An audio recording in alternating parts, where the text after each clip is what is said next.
আজকে ফুল তোলাটা তোমাদের সাথে শেয়ার করলাম না। এই যে ফুলটা তুলেছি, আজকে দুটো জবা ফুল ফুটেছে। আর যখন এসছি ছাদে, গাছগুলোতে একটু জল দিয়ে যাব।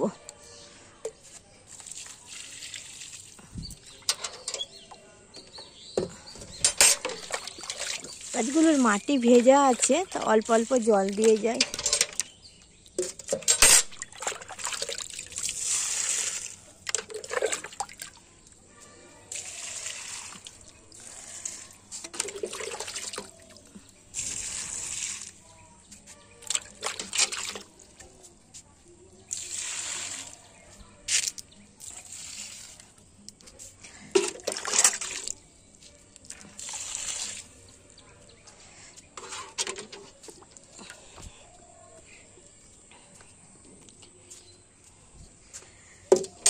মাটি, টবের মাটিগুলো ভেজা আছে, বৃষ্টি হয়েছিল তো ভেজা আছে। তাও অল্প অল্প করে জল দিয়ে রাখলে না, পরে আর খাটতে লাগে না।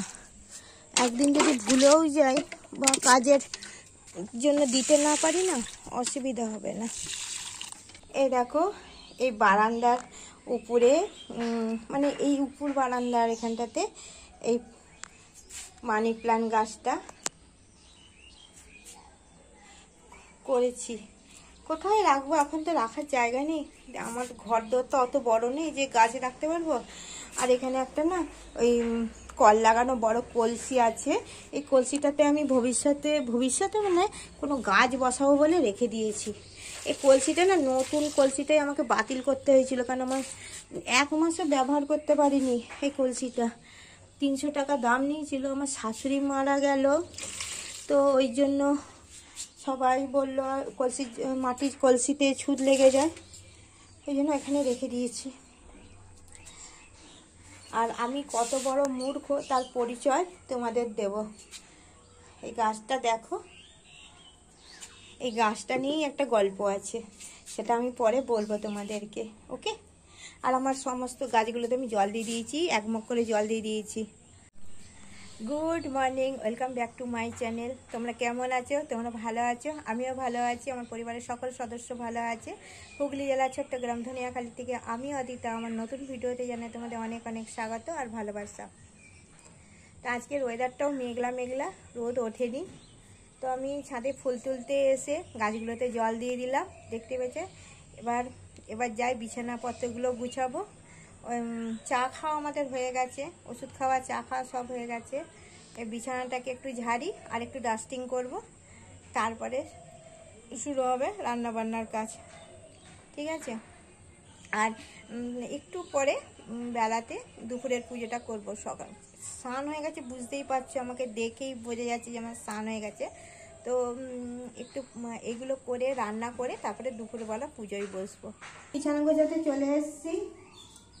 চাদরটাকে টান টান করে পেতে ঠিকঠাক করি।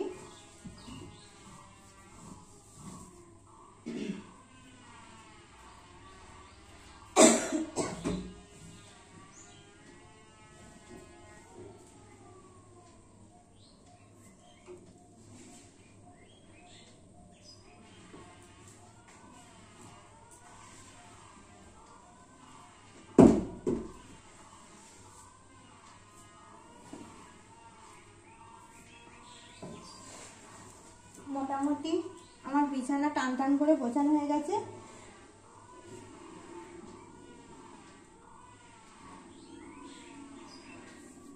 এবার ড্রেসিং টেবিলটার কাজ করতে হবে। ড্রেসিং টেবিলটা দেখো কি অবস্থা হয়ে আছে, দাঁড়া। ড্রেসিং টেবিলটার অবস্থাটা দেখো, হটগজ হয়ে আছে। যেখান থেকে যে যেটা নিয়েছে সেখানে আর সেটা রাখেনি, উল্টা পাল্টা জায়গায় রেখে দিয়েছে। আমিও যেমন রেখেছি, অন্যায় করেছি। আমি ওই যে ওষুধের ইয়েটাকে এখানে রাত্রিবেলা রেখে দিয়েছি। তো এই ড্রেসিং টেবিলটাকে গুছিয়ে নিই। এই ড্রেসিং টেবিলটাই নোংরা হয়, আর কিছু সেরকম নোংরা হয় না ঘরের। কেন এটার উপরে তো সবাই হামলা করে, কে বলবে বলো তো? এই ড্রেসিং টেবিলটা এই অবস্থা, 1 দিন 2 দিন অন্তর অন্তর গুছোয়, ঠিক আছে? তাহলে গুছিয়ে নিই।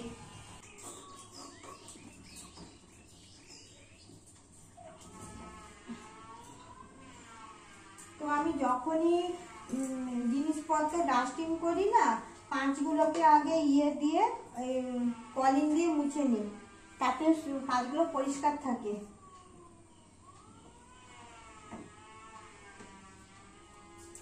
এই দেয়াল শোকেসের কাজটাকেও আগে প্রথমে সব কিছু আগে কলিন দিয়ে মুছে তারপরে তোমার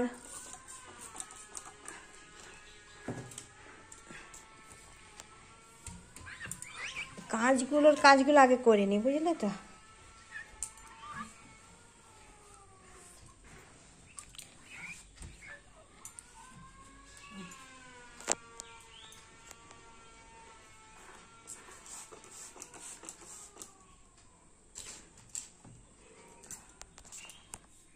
এটা টিভি, বুঝতেই পারছো।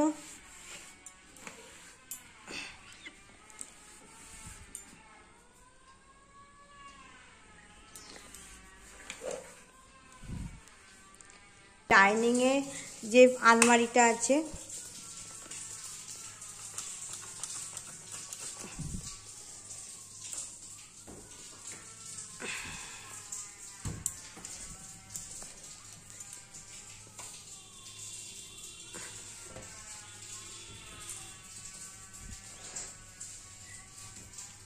আমি ড্রেসিং টেবিল গোছানোটা তোমাদের দেখাইনি, কিন্তু গোছানোর পরটা দেখিয়ে দিচ্ছি। কেননা আমার তো বড় ভিডিও হলে কেউ তোমরা তো আর দেখবে না ধৈর্য ধরে, তাই জন্য আমি একটু ছোট ভিডিও দেওয়ার চেষ্টা করছি, 10 মিনিটের ভিডিও, যাতে সবাই একটু আধটু দেখে। তাই জন্য আমি বেশিক্ষণ আর মিউজিক দিয়ে যে করবো না, মিউজিক দিলে কপিরাইট পড়ে যাচ্ছে, ভিডিওতে খুব অসুবিধা হয়ে যাচ্ছে, জানি না কেন, বলতে পারছি না। এই যে বিছানা, মোটামুটি ঘরটাকে গুছিয়ে নিয়েছি।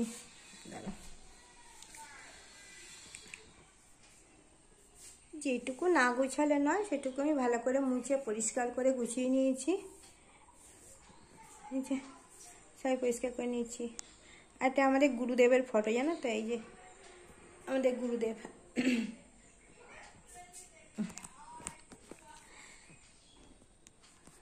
ঠিক আছে, আমি ঘর পরিষ্কার করতে করতে কিন্তু এর মধ্যে মুগের ডাল সেদ্ধ আমি গ্যাসে বসিয়ে দিয়ে এসেছি, টাইমটা অপচয় করিনি। সেদ্ধ হতেও তো একটা টাইম লাগবে। আজকে ডাল পোস্ত করব, আলু পোস্ত আর ডাল করব, আর সজনে শাক করব, এইটুকুই আপাতত আছে। এবার দেখি কতদূর কি আমি করতে পারি। তো চলো এবার রান্নাঘরে যাওয়া যাক। হয়ে গেছে, ঘরটা খালি ঝাড় দিয়ে নেবো। ঘরটা আমি সকালবেলা না, যেহেতু গোপালকে তুলতে হয়, ভোরবেলা আমি ঘরটা মুছে রাখি, অল্প করে মুছে নিই। কিন্তু এই যে এই কাজটা করলাম, তো এবার তো ভালো করেই মুছতে হবে, জল নাতা দিয়ে ভালো করে মুছতে হবে। ঠিক আছে, তো ঝাড় না দিলে না মোছা যাবে না, অনেক ধুলো পড়েছে। দুবার করে করতে হয় আমাকে, আমি বুঝতে পারি। যেদিনকে ডাস্টিংয়ের কাজটা থাকে সকালবেলা উঠে তার এসব ঝাড়া পোছা করা যায় না, ওই জন্য ঘর মুছে আমার কাজগুলো আমি করে নিই, তারপরে করে আর একবার দুপুরবেলাতে আমি প্রত্যেক দিনই মুছি। শীতকালে একটু চেষ্টা করি, শীতকালে একবারই মুছি, আর ডাইনিংটা একবার মুছি, মানে ডাইনিংটা দুবার মুছি, ঘর একবারই মুছি। কিন্তু গরমকালে দুবার করে মোছা হয়ে যায়, অসুবিধা হয় না। বেলাটা বেড়ে যায় কিন্তু পরিশ্রমটা খুব বেশি হয়ে যায়। চলো ঘরটা ঝাড় দিয়ে নিই, তারপরে রান্নাঘরে যাবো।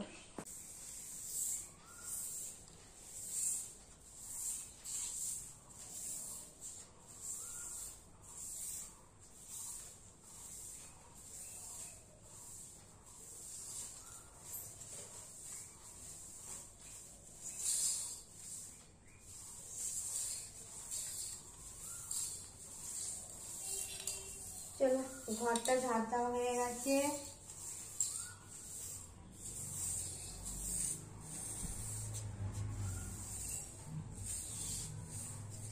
রান্নাঘরে চলে এসেছি ঘর ঝাড় দিয়ে। তো আমি তো আগেই বললাম যে ডাল সেদ্ধ বসিয়ে দিয়েছি, ডাল হয়েও গেছিলো আমার ওই কাজগুলো করতে করতে। এবার দেখে নাও রান্নাঘর মোটামুটি পরিষ্কারই আছে। রান্নাটা করি। রান্নাঘর মোটামুটি গুছানোই আছে, বুঝলে তো।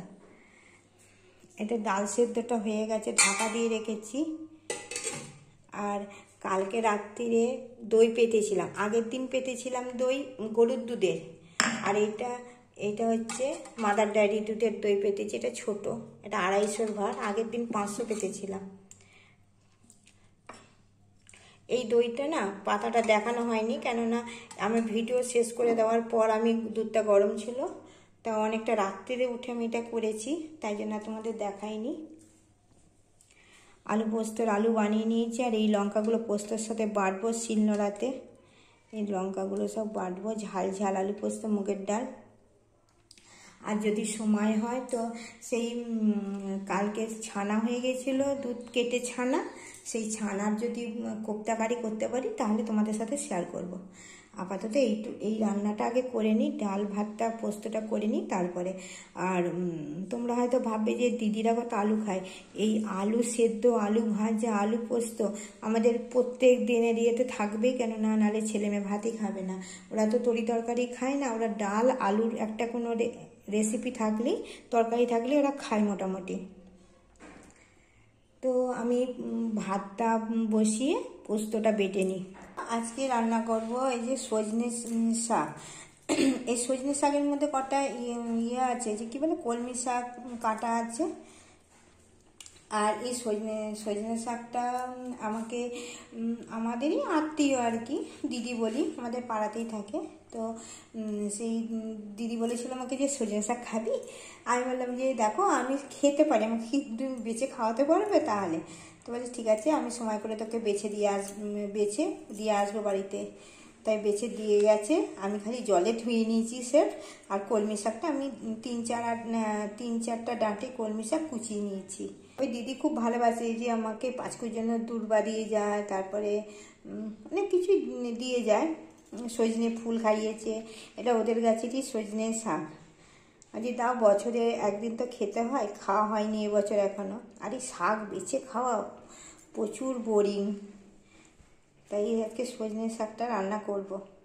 সজনে শাকগুলোকে না আমি একটু নুন দিয়ে সেদ্ধ করে নিয়েছি। আর এখানে কড়াইতে শুকনো লঙ্কা তেল দিয়ে দিয়েছি।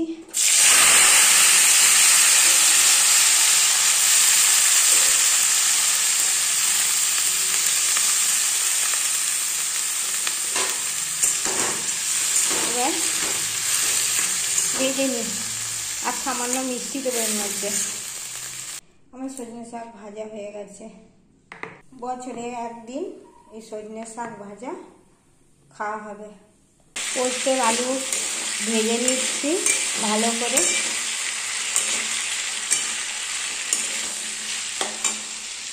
আর পোস্ত বাটবো বলে পোস্ত আর লঙ্কা নিয়ে নিয়েছি। তাহলে বেটে নিই পোস্তটা বেটে নিই, পোস্তটা চাপিয়ে দিই। সময় লাগবে। আমার পোস্ত হয়ে গেছে। পোস্তর তরকারি আর কি দেখাবো, ওই জন্য দেখাই না, বুঝলে তো। রান্না হয়ে গেছে বললাম, দুপুরের পুজো কমপ্লিট হয়ে গেছে। আর ছানার কোপ্তা করে ভেবেছিলাম, করবো না, ভালো লাগছে না। ওই ডাল ভাত পোস্ত শাক দিয়ে সব ভাত খাবে। আর যদি বলে তো পাঁপড় ভেজে দেবো, আর ভালো লাগছে না। তো চলো একবার আর ভগবান দর্শন করে নাও, এই দেখো।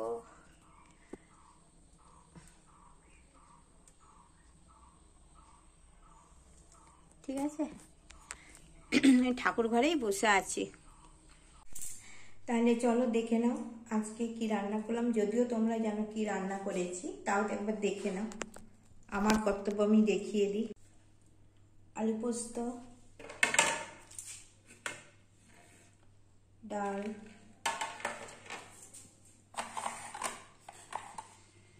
শাক ভাজা, সজনে শাক ভাজা।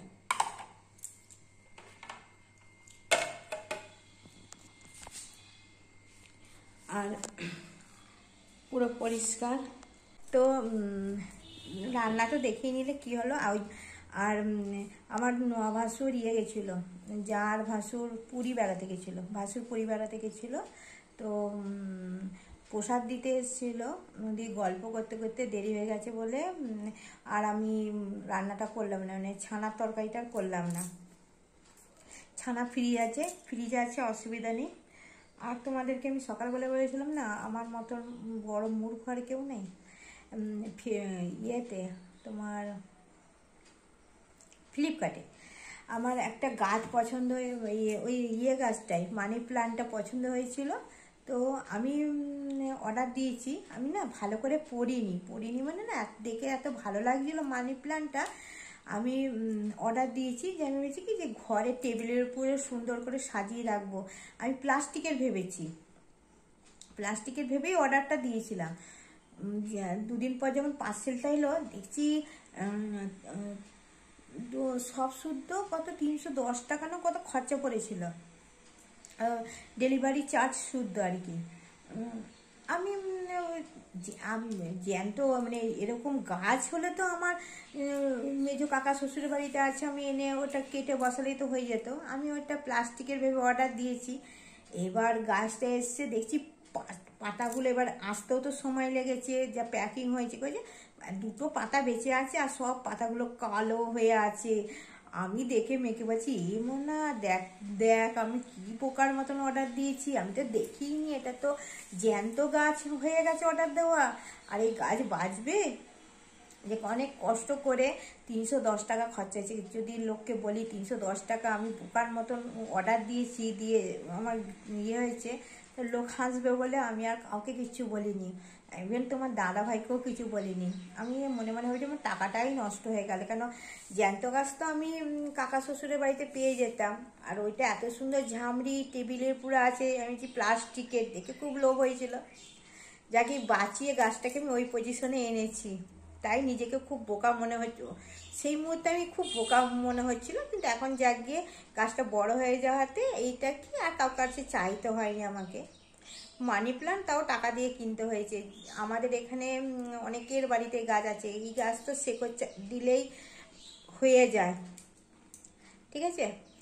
আর ওই ভাসুর মেয়ের জন্য একটা ব্যাগ এনেছে আর প্রসাদ দিয়ে গেছে, দেখিয়ে দিচ্ছি। মেয়ের জন্য ব্যাগ এনেছে, ব্যাগটা খুব সুন্দর হয়েছে।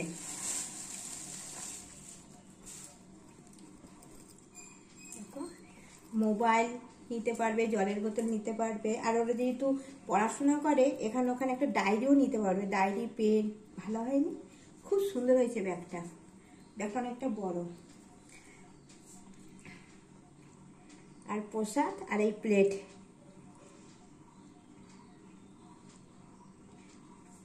ঠিক আছে, তাহলে খাওয়া দাওয়ার পর বিকেলে আবার দেখা হবে তোমাদের সাথে। টাটা। একটু ঘুমোবো আজকে, তারপরে দোকান যাব তো 4:30টার সময়, এখন অনেকটা টাইম আছে। এক্ষুনি তোমার দাদাকে ফোনও করে দিয়েছি আমি, খেতে আসছে। খাওয়া হয়ে গেলে ওই দুটো থালা মাজলেই হয়ে যাবে আমার, আজকে আর কোনো কাজ নেই। Good evening. আমি দোকানে চলে এসেছি, অনেকক্ষণই এসেছি। তো এবার দোকানে সব দামগুলো লিখে প্যাকিংয়ের মধ্যে আবার ভরছি, দেখতেই পাচ্ছ। বসে বসে করছি, আর সামনে একটা জায়গা বসার আছে, বেঞ্চের মতন আছে, সেখানে বসেই করছি। দোকানের ভেতরটা প্রচুর গরম, বাইরেই বসে তোমার দাদা করছি তুমি দাও, এই যে স্টিকারগুলো দিয়ে দিচ্ছি। আর তোমার দাদার সাথে কথা বলছি। আর এখানে অনেক বড় ভিডিও হয়ে যাবে বলে না আমি এটা শর্ট করে এরকম কথাটা বলছি, নাহলে তখন অনেক কথাবার্তার মাঝখানে দেখেছো কি অবস্থা ছড়ানো। তো জিনিসের মানে মালের দাম ফেলে তারপর কাস্টমার ছাড়া প্রচুর দেরি হয়ে গেছে। ঘড়ির কাটায় দেখেছো কটা? দাঁড়াও দেখাচ্ছি, 9:30 বাজে, এখনও দোকানের কোথায় কি, এখন সব মাল তুলতে হবে। এই যে এই দেখো সব মাল ঝুলছে, মালগুলো সব তুলতে হবে। আর সব কিছু এখন আজকেও দাম সব কিছুর ফেলতে পারিনি, কালকে কিছুটা তোমাদের দাদাভাই সকালের দিকে করে দেবে। আর ছেলেটা আবার আজকে আসেনি, ও ঘর করছে ওই জন্য আসেনি, আসবে কদিন পর থেকে বলেছে। তো এখন চাপাচাপি আছে, ঠিক আছে। দাদাকে হোটেল থেকে রুটি আনতে বলে দিয়েছি। তোমাদের দাদা বললো তুমি যাও মুদি দোকানে কি কি মাল নেবে নিয়ে আস্তে আস্তে বাড়ি চলে যাও, আমি শাটারের চাবি দিয়ে যাচ্ছি। এই মালপত্রগুলো নিয়ে এবার বাড়ি ফিরছি। তো গুড নাইট, ভালো থেকো। আর হোটেল থেকে রুটি এনেছে দাদা, ওই রুটি সবাই খাবে, আমি ভাত খাবো, আলু সেদ্ধ আর পোস্ত আছে, ওই দিয়ে ভাত খেয়ে নেবো। আর তোমরা আবার দেখা হবে কালকে একটা নতুন ভিডিওর সাথে। ততক্ষণ ভালো থেকো, সুস্থ থেকো আর সতর্ক থেকো।